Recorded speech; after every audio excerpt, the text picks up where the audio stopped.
what after this weekend series, what are some of the big questions that you still kind of have just about this group, and what would you like to kind of see answered as we're starting to really get into the meat and potatoes of Pac-12 play here? Yeah, response, right? You want to go out there. You're obviously playing in-state rival. Offensively, we just did not really get the job done, play to our capabilities. So I want to see how the response is today at practice, right? Yesterday, off day, guys get a chance to rest and recover. And really, I'm eager at this point to go out there for our 1 o'clock stretch and see how they take on today. That's going to tell us a lot. You can tell, especially with collegiate student athletes, you can tell how they're feeling just by the way they walk, talk, and act. And so I want to see how these guys stretch. I want to see their energy. I want to see their focus. We have a handful of things today on our practice schedule. Some big competitive moments as well, but that's always a telltale. So right now it's reiterating a lot of the stuff that we did in the fall, making sure that we're not drifting away from our process, keeping ourselves physically and mentally in a good space. And so no matter how the weekend goes, whether it's, a lot of wins or a mix, wins and losses or terrible, whatever, I'm always excited to practice. Practice is where you get better. Joe, you're muted. I think you're the only person I've ever heard get excited about a 1 p.m. stretch, but we'll get into that another time. What do these competitive moments look like that you're going to create today? So making sure that we're stable in the box. So when you talk about, small game execution, I like ramping up the machines. I like giving them different looks. The game has a lot of ebbs and flows with energy.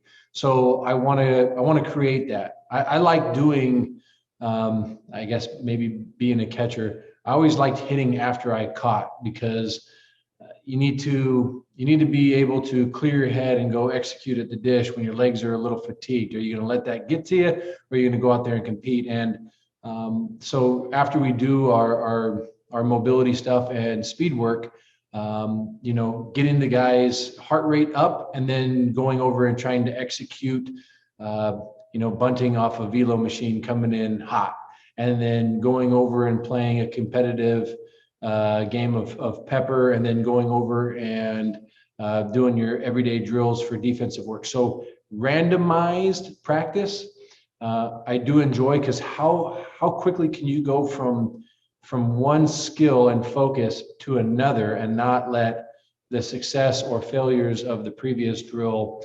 follow you into the next. And so a lot of it, as we're structuring out practice, is moving from one item to the next, and us as coaches is paying attention to, are they present? Are they alert? Or can you see them drifting on their success or failure in the previous drill? And same thing when we're out there, like, you watch teams take in and out before every game.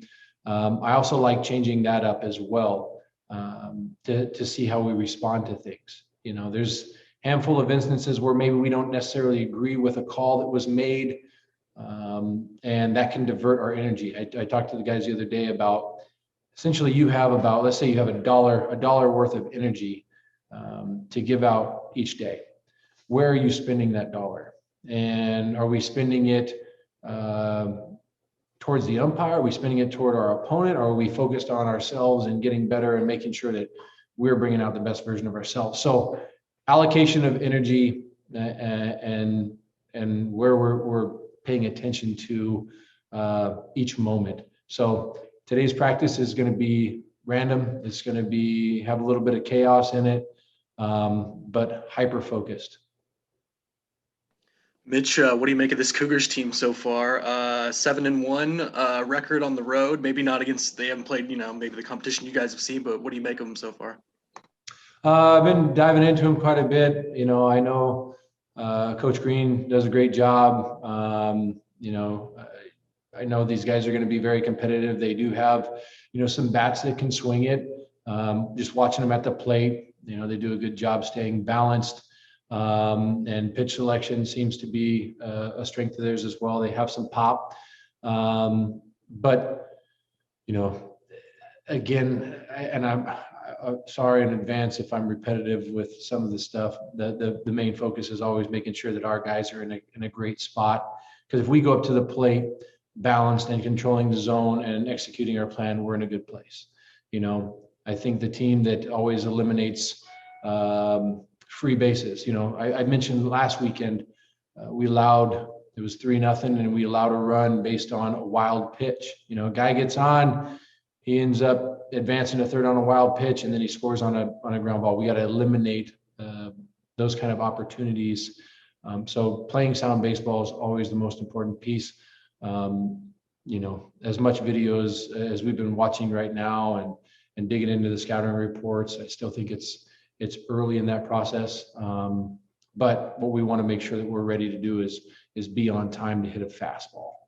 And a lot of good stuff comes from that. And defensively, it's playing loose and playing confident and being where you're supposed to be. You look at Armstrong's development over these past several years. The guy plays great defense, and now it's starting to, and Coach Barney is great at bringing out, people's personalities. So you see Army starting to talk a little bit more, and Darwin gives them a sign when he wants them to adjust. Hey, where do you think you need to be playing right now? As opposed to me telling you, based on all the studying we've done this week, and what are you seeing from the pitcher and what are you seeing from the hitter, where should you be playing right now? So it's, again, the development piece for these guys. Having our pitchers and catchers call a vast majority of the game, that's a testament for these guys going out and studying the opposition and knowing their pitchers. They spend so much time together. That's what we want. We want these guys to develop. We want them to develop their instincts and their knowledge of the game. Their baseball IQ is extremely important. So really this week, asking them a lot of questions throughout practice or in the evenings over text messages. Hey, what did you see from so-and-so? How do you think you're going to play him? Or how would you pitch this guy? I like inviting pitchers during batting practice, inviting them behind the turtle and watching, hey, if you were facing this guy right here, how would you get him out? What do you see? We want these guys to be great students of the game. So it's constantly looking for those kind of things. You as a head coach, you want to coach the coaches and you want to coach the players, but at the same time, you want to see how much do these guys know and are they eager to learn? Because otherwise, you're just trying to generate robots out there, and I don't think that's where the best baseball is played. It's hard to be loose when you're a robot.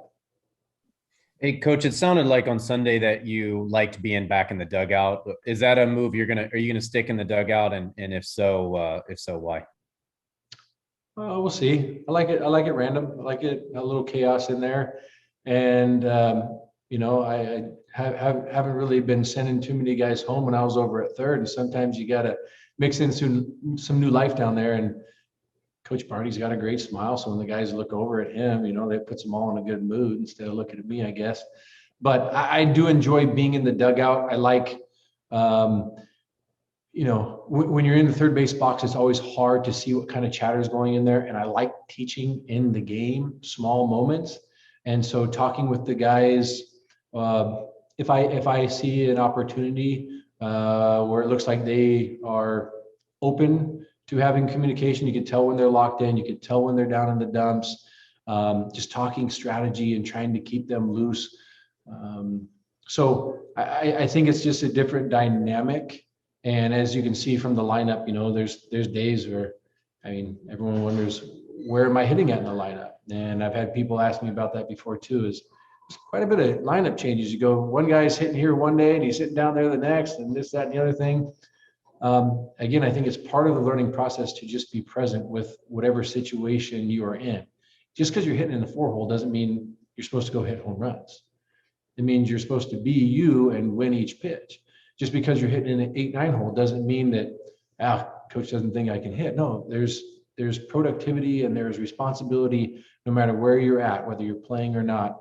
And I just looked at it as an opportunity to get in the dugout and to use my voice and to teach a little bit more.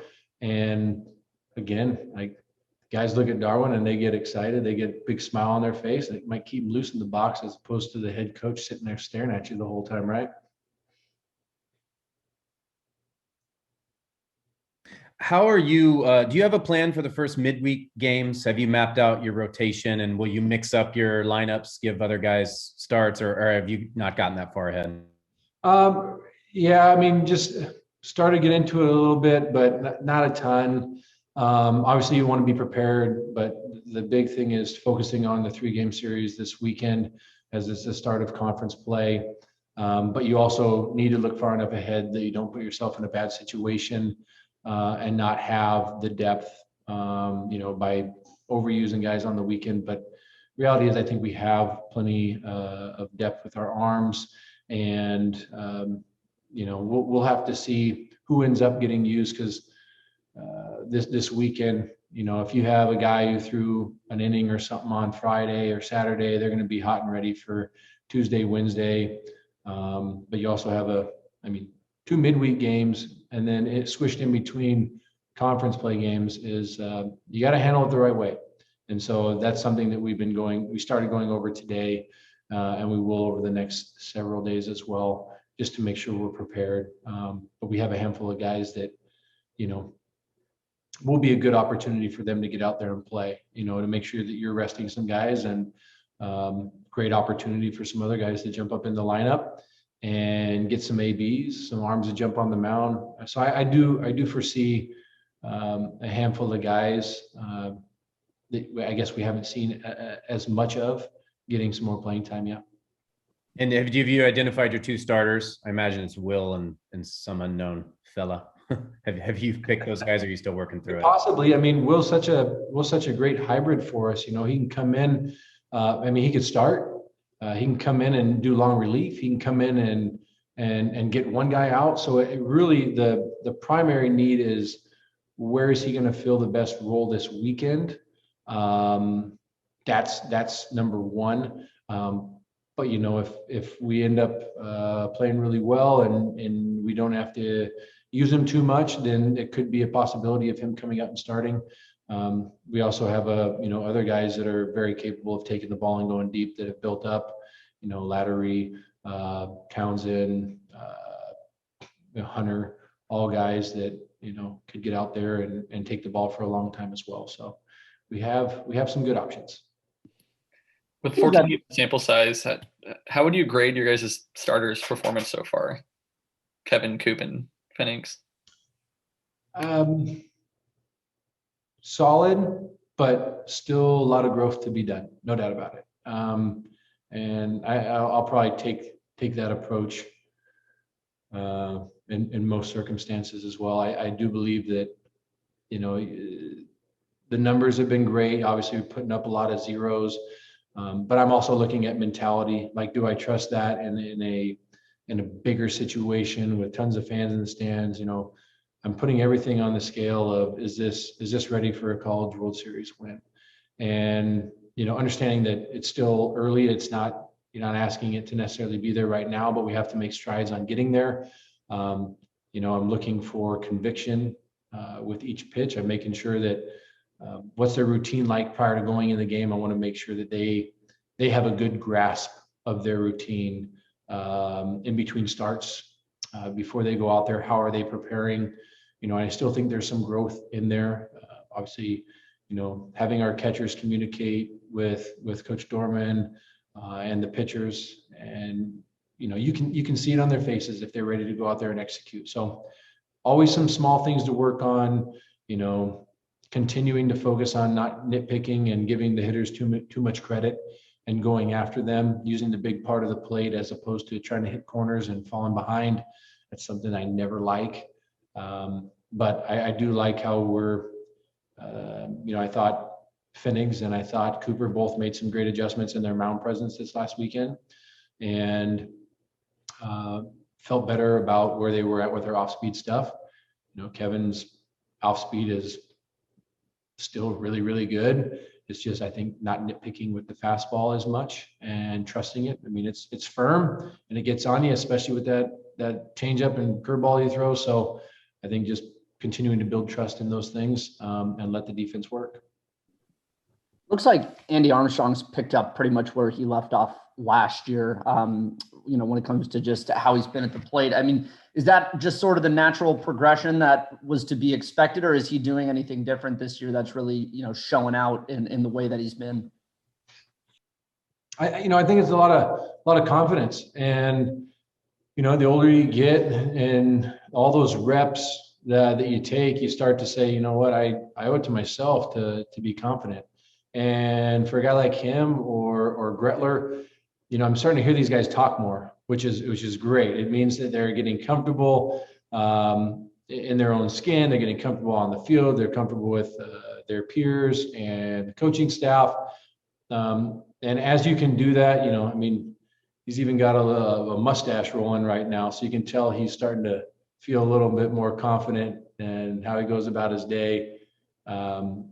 Just guys starting to really be themselves. That's important, and we're all glad that he's doing that. You can hear him. He's talking to the guys around him on the infield more and more.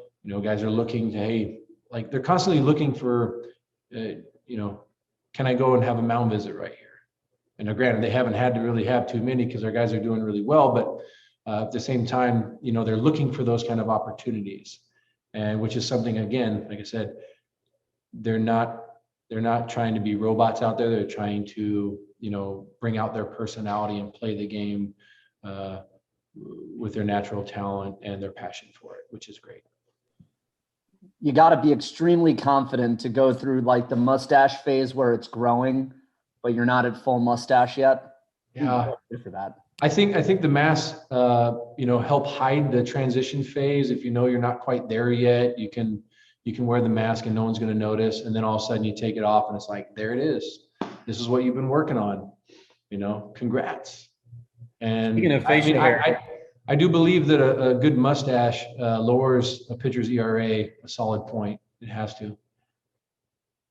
Speaking of facial hair, did you ditch the goat after the 2-game streak? Because it wasn't there on Sunday. You pay attention to all the little things. Nothing gets by you, Big Joe. I just, facial hair for me, I have terrible facial hair. So it's nothing that I've tried the beard look, and that was a hard no from the wife and the kids and anyone else involved. But really it's just, I try not to have much superstition involved in my day. It's just, to me, it just becomes a distraction. Had a lot of it as a player, and I'm like, why even waste time on that stuff? But, just waking up when you're spending so much time at the field, you're beginning to wonder, like, how much time am I allocating to shaving? And if I go home with just a mustache, I'd probably be staying at the field for a while. What was the weirdest superstition you had as a player? I'm curious now. Well, if it's the weirdest, then I probably shouldn't share it. It'll probably have to remain a secret, but there's always like the small things, where you're standing. And I started to wonder if superstition, what was the difference between, the lines were getting blurred between superstition and routine. Is this just part of my routine? Is it like 6:05 is shower, sit in front of the locker, make sure that, the left sock goes on before the right, and all this other stuff. And then you become a robot. But I'll think on it and see if I want to share any of those big details. Can't give away all the secrets. Hey, Mitch, back to the real stuff. What's it like having Mully at the back end there, knowing that you got that reliable dude there? And how would you describe how he's pitched so far this season? Well, it's been great to see him, clear out. I know last year wasn't easy for him or for a lot of guys, but to jump back in the bullpen, I mean, really, the bullpen's a different place, and you have to be able to, joke around and also still pay attention and stay loose, and then at any given moment, go to work. And you're doing it. And so naturally pitching at the end of the game provides that extra excitement, the get up factor. And, sometimes when you're starting, you have so much time to think about it, but to have a guy who's done it, year after year and can come in and you can look at the scouting reports, he's going to throw you his off speed stuff. His fastball is jumping on guys a lot better than I've ever seen. And so it's, if we have a lead late in the game, he's down there getting ready, right? There's no questions asked. So it has a lot of veteran presence to it where, hey, I know the ball is going to be in my hands and it's my job to go shut it down. It takes a different guy to do that. So it's been great seeing him healthy and wanting the baseball. And I mean, a lot of times you can tell he's pitching without any fear and just going to attack the strike zone. Where do you guys have him on the gun so far? You said his fastball's up a little bit. I keep all my guns in a safe, so I don't like bringing them out in public. It's best that we do that.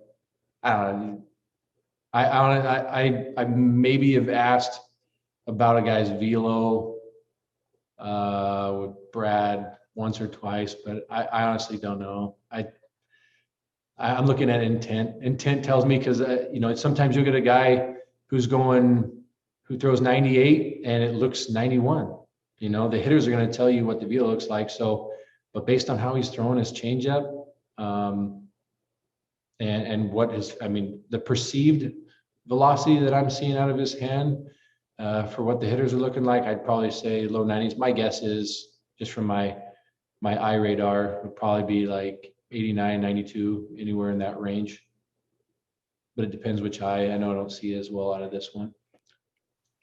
Hey, Troy, how exciting is it just to finally have conference play here? I mean, you guys got 14 games in the book and I waited a long time for this. Is it just kind of nice to finally be to this point?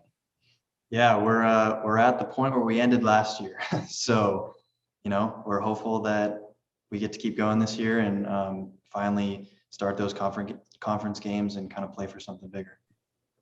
Obviously not the result you wanted out of the Oregon series, but you guys have seemed so resilient this year and figured out a way to get it done in most games. Do you feel like with the mentality of this team that it's just going to be a quick bounce back? Yeah, for sure. I think every game, every series is going to be a grind. And, I think we have the right guys to just move on from game to game. And, whatever happens the game before we don't carry that over to the next game. So, we're not worried about it at all. We're excited that we get to play them 3 more times. You said you're at where you were last year. That's an interesting benchmark. Did you notice that? Has it been a topic of discussion among the guys? Like, how'd you figure that out? I actually just kind of realized that walking into the stadium today. I don't know what it was, but just walking in for this week of, conference week and conference starting, I just kind of realized, all right, this is where we were. This is where things kind of ended for us. So I'm just excited to get it started. What's your read on where the bats are right now and where the lineup is with coming off the offense the way it produced last weekend? Yeah, I think we're still growing and still kind of finding our identity. I think, we're going to have a group of guys that are going to grind out at bats. I thought this weekend we hit the ball well. If watching the games, we made a lot of loud contact. Unfortunately, the ball just dies here and the ball hung up enough to get caught. But I think, as long as we just stay with what we do and who we are, I think, we're going to keep scoring runs and grind out games. I wanted to ask about, sorry, Hayden. I wanted to ask about Brian Salgado. Obviously, has had a really, really good start and seems to be a guy that everybody just kind of rallies around, has a lot of energy. What's it like having him down there and just being around him every day? Yeah, he definitely brings a lot of energy, a lot of passion, a lot of fire. Sometimes you got to simmer him down a little bit. He'll get going a little too hot, but he gets these guys fired up and he embodies what it means to be a competitor. And he definitely brings that presence to the mound. So it's nice knowing that you can call on him and he's going to be ready to go at any point. That fastball looks pretty sharp just watching it from the press box. What does it look like catching it, or did you face him during camp? Yeah, I faced him all fall. I'm happy that I get to catch him now, that I don't have to hit against him anymore. Being the one calling the pitches and knowing what's coming is a lot easier than guessing. So, like I said, it's electric stuff. It's an electric mentality. So we're just happy to have him on our side. One of the things that Mitch just talked about was some of the infield guys becoming a little more vocal as they've gotten older, guys like Andy Armstrong specifically. I mean, what have you seen just, since the season started through fall ball and spring camp, just guys maybe growing a little bit more into that vocal leadership role? Yeah, I think just guys being comfortable in who they are. Everyone, we spend a lot of time together, and guys are understanding of who each other are too. So we can, we know how to communicate with each other. You bring up the Army example. Army has always kind of been that reserve guy that goes about his business in his own way. But yeah, I think having Dar here too, and having that infield presence of, having a guy that's been there, done that, he can kind of, help explain to him what works and how to get his guys going. So Army's definitely kind of, been more vocal this year. He's always had that presence of, hey, I see what this guy does. I want to follow what he does. But, now he's kind of talking about it a little more. He's commanding the game more and demanding more out of our guys. And, it's really working. So kudos to him for that one. It's interesting you mentioned Darwin, because I mean, everyone pretty much on this staff is trained the same way you guys trained at Goss at one point or another. I mean, does that make it easier for you guys to maybe feel comfortable stepping into those roles, knowing that these coaches were basically in your exact same shoes at one point? Yeah, it makes it easier because you can connect with each other better. They know exactly what you're going through, and you know that they've gone through exactly what you're going through. So anything that they tell you, any advice that they have, it comes from a place of knowledge. It's not just, hey, I think this will work. It's, I know this is going to work because I've been there, I've done that. So it makes, the communication a lot easier and just a lot of trust for sure.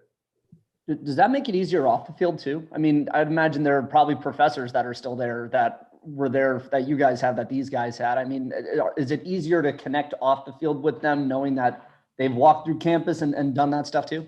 Yeah, we can, share stories about our school experiences, our off the field experiences, and they've lived the exact same experiences. So like I said, it just makes communication easy. It makes the trust a lot easier. And, just you have that connection of knowing that, they were a part of this legacy and they're trying to pass it down to us. So we're just doing anything in our power, just, to follow in their footsteps and continue this legacy of this program. Hey, looking at Mully at the back end there, you probably faced him several times in the box and obviously have the perspective of catching him. What makes him so strong in that role and so difficult to hit? And just how would you describe what he's given you guys this year? Yeah, Mully's just solid. When he goes out there, that no moment is going to be too big for him. And he throws anything in any count. So it's super unpredictable. This past weekend, for example, he came in and threw, I think, like 5 changeups and a fastball. You know what I mean? So it's just like, you never know what you're going to get out of him. One day it may be changeup heavy. The next day it may be curveball or slider heavy.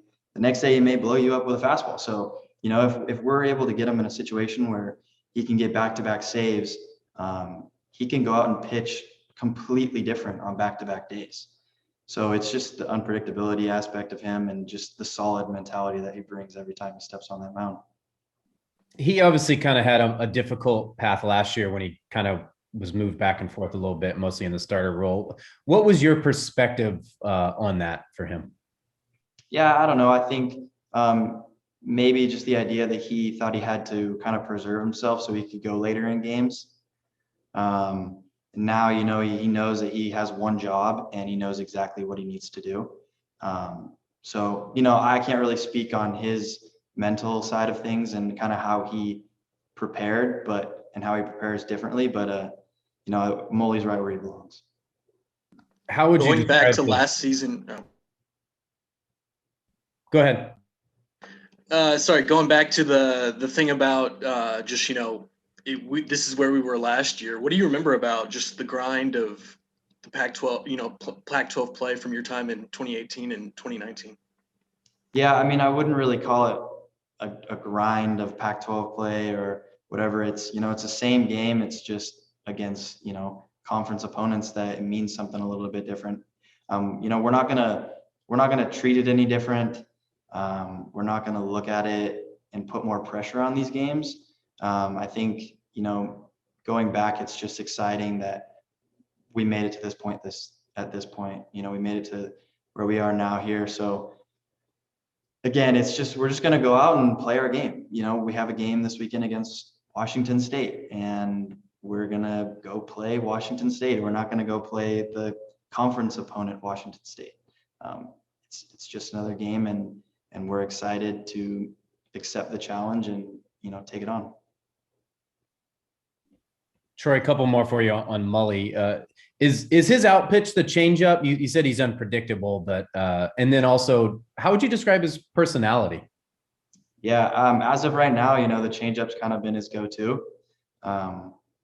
But like I said, it's day by day. He's really confident in his changeup, but he's also, he knows he can throw anything at any time. Mully's a lighthearted individual. We kind of call him the dad of the team. He's really begging that on his roster he can get left-handed pitcher / bullpen coach. So that just kind of shows you who he is. He really handles those guys well. He leads the guys down to the bullpen and makes sure that everyone's getting ready when they need to get ready. And again, you can always count on him to be ready whenever you need him. Yeah, how are the Beavers going to do in Indianapolis this weekend? They stole a bid, got in the NCAA tournament. Is some excitement around campus for that? I know obviously it's different COVID era, but I'm sure there's still buzz among everybody at OSU. Yeah, definitely. My house, we were all watching the game and super excited to see them get that victory. Yeah, we're pushing for them, and we'll be watching for sure.